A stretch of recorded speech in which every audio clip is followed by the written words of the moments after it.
Tonight on Life on the Rock, we have John Blanford and Dan Mcdonough, Part 1. We'll see the trailer for Monster Summer and much more.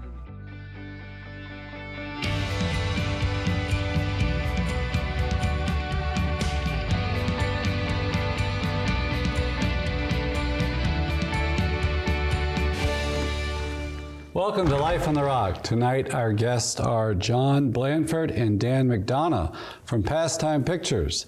They brought us the film Monster Summer, so we're going to be talking about that and other projects they're working on. And this is the first of 2 shows with them, and we're now going to see the trailer for Monster Summer. Let's get that gang back together again.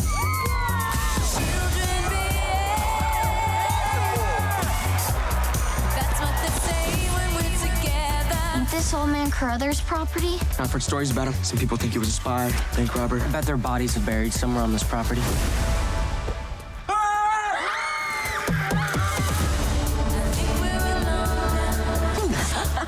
That's one in. Tracy there.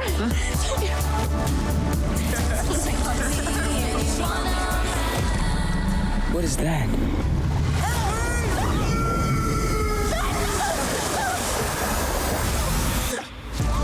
A teenager is recovering today after nearly drowning. Hey, Ben? Something happened to Ben that I can't explain. It's like he's a zombie at Night of the Living Dead. You okay, bud? Oh my! What are you Hey, nuts? guys, it's okay. I invited him. Easy, fella. This is Gene. He's a detective. Retired. Well, there's more of you. I'm gonna have to dig a mass grave now. What?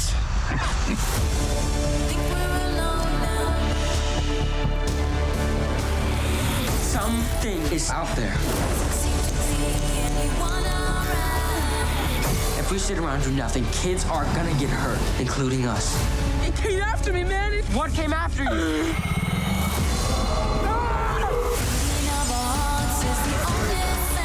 There's definitely something weird going on here. Monsters. Yeah. You guys ready? Not us. Who? Let's do this.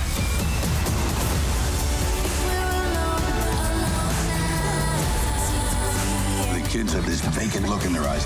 Lights are on, nobody's home. You are overreacting. But it's just kids being kids.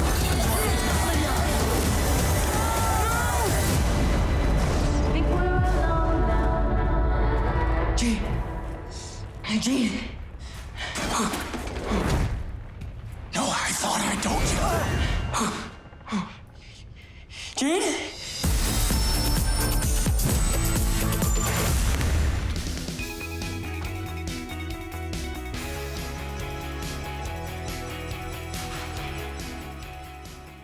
Well, Dan Mcdonough and John Blanford, welcome to Life on the Rock. Thanks for having us. Thank you for having us. And we're here to talk about your initiative, Pastime Pictures, and some of the projects you have going on underneath that. Tell us first a little bit about yourselves, your marriage status, and what's going on there. Well, my name is Dan Mcdonough. Thank you so much for having me. I am married. I have 2 lovely young kids, and yeah. I don't know if that's it. Yeah, If that answers your question. I have 2 kids, 3 and 3.5 months. Okay. And as a company, I really want to shape content that's going to be fruitful for them as they grow up and they navigate the world and they, start to choose what type of things they want to watch. I want to provide good, solid options for them. And I see that in married men all the time. It's like all of a sudden they have a dog in the fight, right? They have a stake in the culture. Yeah. And it's beautiful to see that awakening in men. Absolutely. Yeah. And John? I have an 8-month-old son. Yeah. And similar to Dan, and as you're suggesting, like filmmaking and the creative space has always been vocational. This is how we both describe it. Yeah. It's not a 9-to-5 deal, as you know, here. Right? Yeah, Like you're constantly iterating, and if you're not physically putting in the hours because you're in, on set, you're creating, right? It's not something that you just turn on, turn off. It's part of who you are. It's part of your DNA. Yeah. But to your point, becoming married and now being a father, it really helps focus the intention behind that vocation. Exactly. Towards, impacting the world in their benefit, right? Yeah.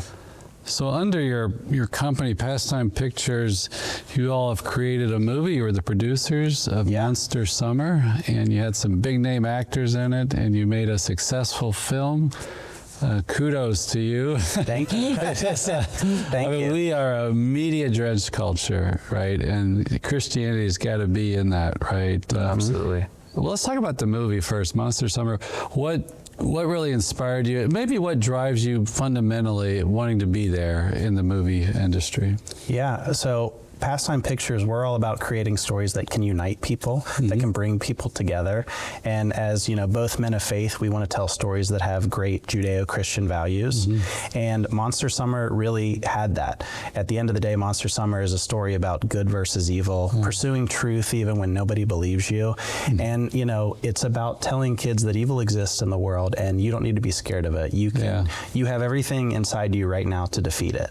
And that's really important, not just in the story of Monster Summer, but just all the stories we create at Pastime Pictures. And the target age you really want to get is like fathers and sons. It's for the family. It's for the family. Yeah. I think as fathers, we gravitate towards stories that do really cherish the male relationship. I think we all, as storytellers, find ways of echoing our lived experiences in the stories we're trying to bring our attention to.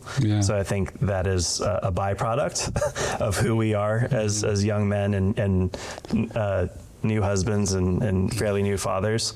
So yeah, Monster Summer, there's a beautiful father-son relationship that develops throughout that, where Mel Gibson's character, who lost a son tragically, and the protagonist, Mason Thames, it's his coming of age story, who lost his father at an early age tragically. Through this investigation into what's going on in the town, together they really start to rely on one another and almost heal the missing piece in both of their lives together. Mason gets a strong male role model who exemplifies kind of courage and truth, and Mel starts to see the world anew through kind of the optimistic energy of this young kid, and it kind of stirs in him and wakes him back up. And without giving any details on the story away, because you should see Monster Summer, it propels Mel towards a level of healing in his character as well. And so it'd be like junior high and up, because it has some intense parts to it. Monster Summer specifically, well, it depends. It depends on the kid. It's rated PG-13, but I would say that a kid 8 or 9 is it's safe enough. If it was the 90s, it would probably be closer to PG. So and the other thing too, I think that's great for this type of audience that's really going to gravitate towards Monster Summer is, sometimes God chooses people you don't expect. And, the really lead of the film is this young 13-year-old boy. He's driving this initiative. He's driving this investigation. And he's the one that converts this, 65-year-old man who's kind of stuck in his ways to say, hey, wait, I want to look at this a little bit differently. So I think that's a beautiful theme in the movie. And I don't want to give anything away, but I think is an important part for me was we have a witch. It's monsters, right? You have a witch character in this. Absolutely. It was kind of a relief to say, okay, we can say witches are evil, right? Absolutely, yeah. There's this big confusion in our culture, I think, and I think Christianity can bring that too. There's good versus evil, right? Absolutely. Evil exists, right? And this is the stereotypical kind of witch that they're bad. And I feel like our young people are given these mixed messages all the time. Yeah, and I think for us on the creative team, we were really careful to make sure that you didn't glorify the witch. Just from the very beginning, it's evil. And it represents just kind of evil is this like big amalgamation on the island, right? And, and like I said before, like it's about these young people feeling the confidence to go defeat evil on their own, right? Like, one of our battle cries was like, how far would you go to pursue the truth if no one believed you? And like a lot of story decisions were wrapped around that idea. So I think empowering kids with that message is really, is really life changing. Well, and just really harping on the fact that evil isn't a relative idea. It's not like a loose concept that you can't quite identify or define, right? It is something that can be identified and called out, and in the case of the story, pursued, right? Yeah. I like the courage theme too. And as you get older, you realize maybe at times when you've failed at courage. Yeah. And so it's one thing to recognize it. It's another thing to do God's will in all this. What's He calling me to do? And am I going to stand up to that? And that's not just for kids. That's right.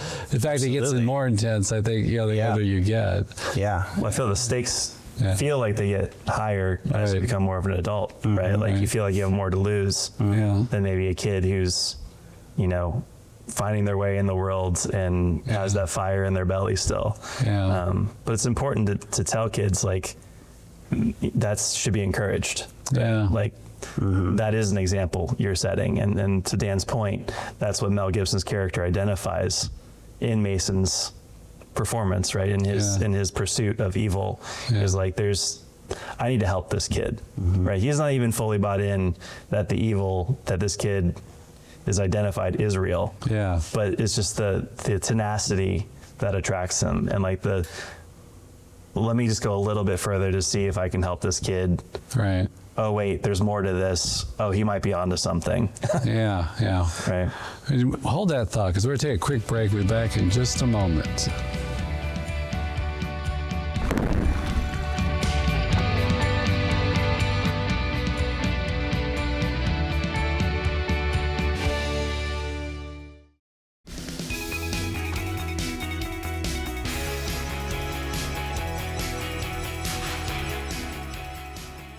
So we're talking about Monster Summer, and one of these most beautiful themes that I think we all love, like the theme of the prodigal son, the father and the son being reunited.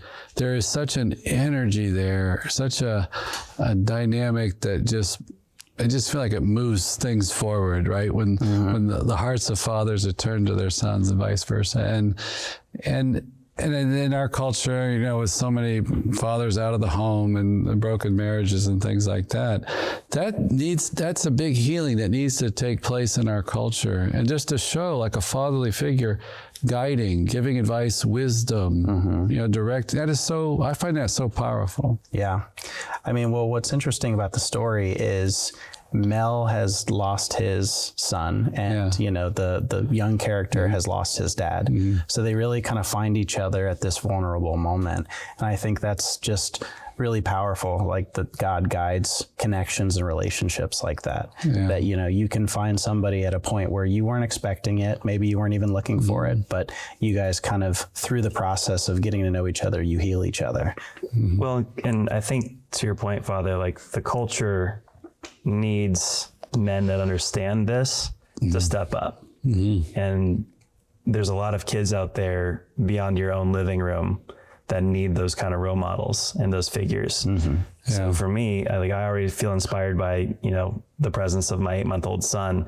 It has made me a more dynamic, better man, because I'm constantly thinking about the image I'm presenting to him, even at this early age. Right. So I can tell he's absorbing everything like a sponge. But it's also like, I think there is a need for men to step up in their local societies and have an impact where they can, whether it's coaching or becoming a scout leader or volunteering at a local, Boys and Girls Club, or wherever you can become a positive male presence for kids that are missing that. At church, Father, I think that's important, right? Because there are a lot of kids that didn't choose not to have it, don't have it, right? And I tell men too, it's like, you're a man, you're a father, it's in your DNA, you are masculine, right? It's there, it's wired in you. Right. Get connected with God, grow in virtue, you can help people that way. It's in you. And a lot of times they don't feel confident to show up and be that figure. But we need to be called out. What about? I love the fact you all are making movies. It's so big in our culture. We all love a good movie. And to be there with some Christian themes, some wholesomeness, some goodness to it, we need to be there. I mean, a Christian absolutely needs to be there. Talk about what is the greatness of movies. I mean, you're in the business now. You work there.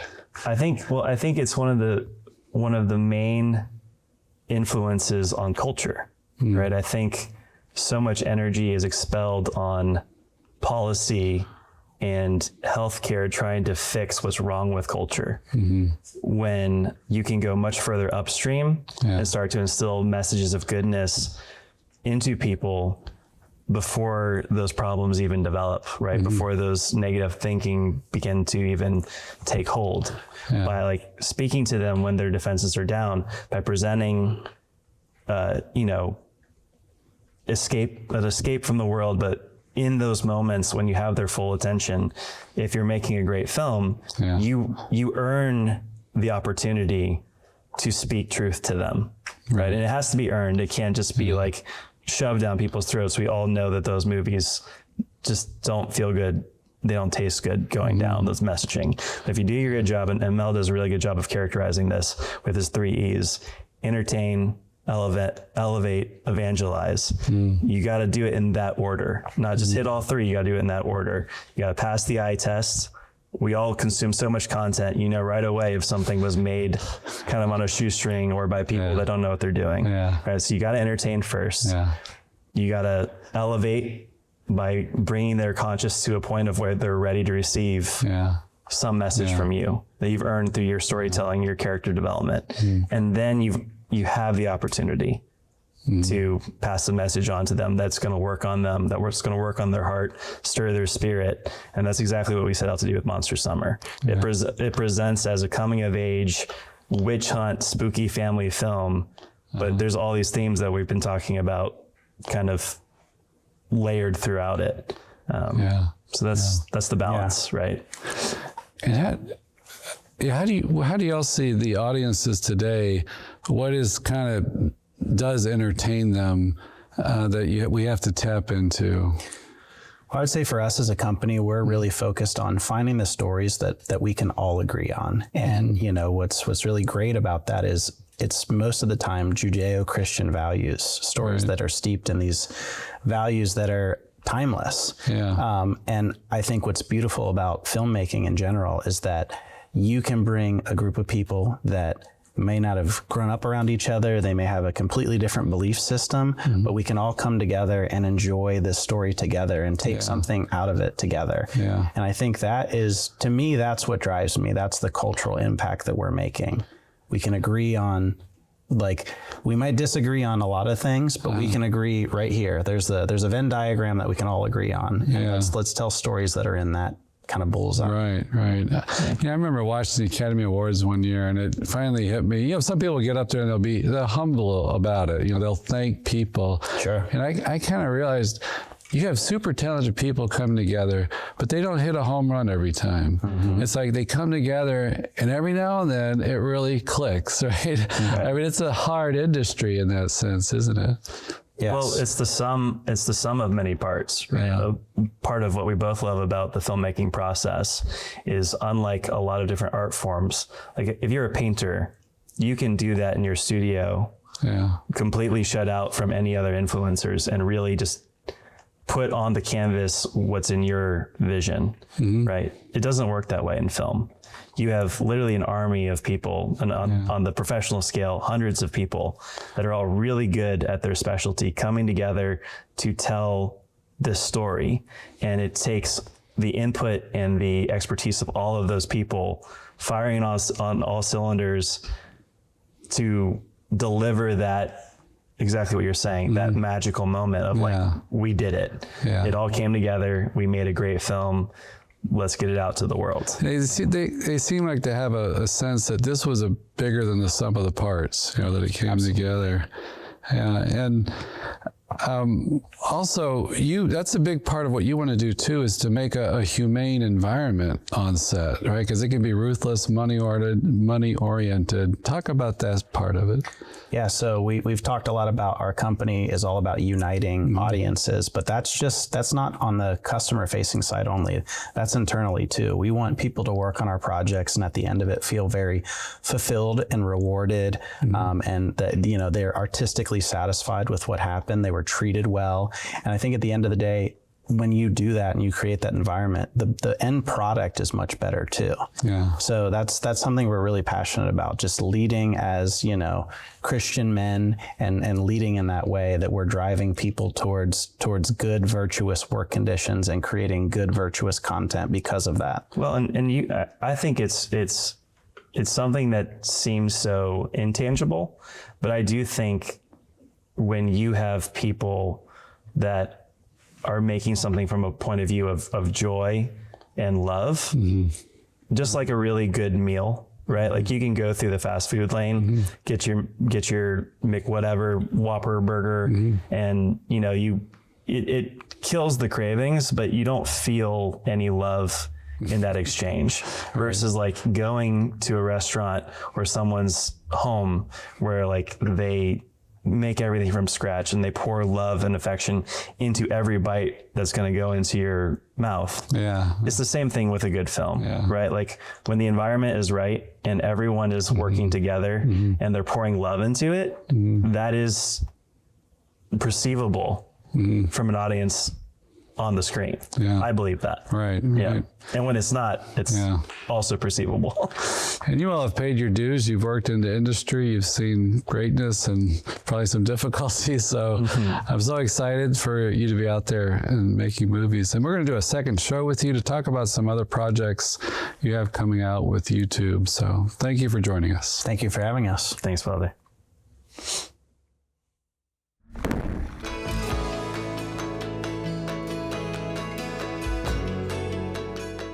I enjoyed our conversation with John and Dan. I'm just so happy these young men are out there with families. They have their own families. They want to help families. They want to do movies and projects that have some values to them, good and evil, and good wins, it triumphs. Right. And kind of reminds you of the 80s a little bit, doesn't it? We seem to be in this kind of relativistic soup, and we seem confused about who the good guy is sometimes. I know we've joked in the past about sometimes with these older shows that they make a clear distinction between who the good guy is and the bad guy. There's no ambiguity. But I think one of the things that they were talking about that did hit me was, filmmaking as something vocational. Right. It's part of the new, really the new evangelization. It's a place where the church, has to explore because as we know, television, film, all that, it's such a powerful influence on the lives of everybody, not just the young. Yeah. And so it's really, again, inspiring to see these two men to go out there both, living their Christian faith and really embracing, too, that aspect of fatherhood and bring it in there as a protector, as somebody that's going to educate and raise up children with, I think, a good sense of right and wrong. Right. And this film, we should make it clear, it's got some intensity to it. It's not for young people or children, so to speak, but and it's not explicitly evangelizing. I mean, there are some rosaries in the scenes, a couple of things, but it's kind of on the level of the values of goodness, of courage, of this father-son connection. And I love that quote that he said, I think Mel Gibson said it, was to we want to entertain, we want to elevate people, point them towards the good, the higher things of life, and to evangelize or educate them. That entertainment part is first, though, because nobody's going to listen to you, unless, even with speaking. I mean, Aristotle said that about any kind of speech. It's first is to entertain. You have to capture people's attention. It's got to be a certain quality, a standard today. And they're going after it. They're trying to make quality stuff. That's one of the biggest struggles is how do you hold people's attention, especially in our media, digital consuming minds. Sometimes it's just 5 seconds. And sometimes you only have 5 seconds to really kind of pitch and sell what you're trying to provide in a good way out there. So there is I think just a fierce competition out there. And again, it takes courage to go out there and say, well, is this film going to work out there? And you have to hear the criticisms too that come with that. But again, I think, if you have that boldness to go out there and make a film for Christ, for goodness, for truth, people will tune in. Yeah, and the gospel needs art. Mm-hmm. The gospel needs art. We have a great history of painting and sculpture, architecture, beautiful churches. We need to see that concrete expression of the gospel values. So we'll send you into the vineyard with a blessing. Heavenly Father, we ask you to bless all those viewing and watching this program, that the Holy Spirit may work powerfully in their lives to guide them and to use them to build the kingdom of God. May God bless you, the Father and the Son and the Holy Spirit. We'll see you next week on Life on the Rock.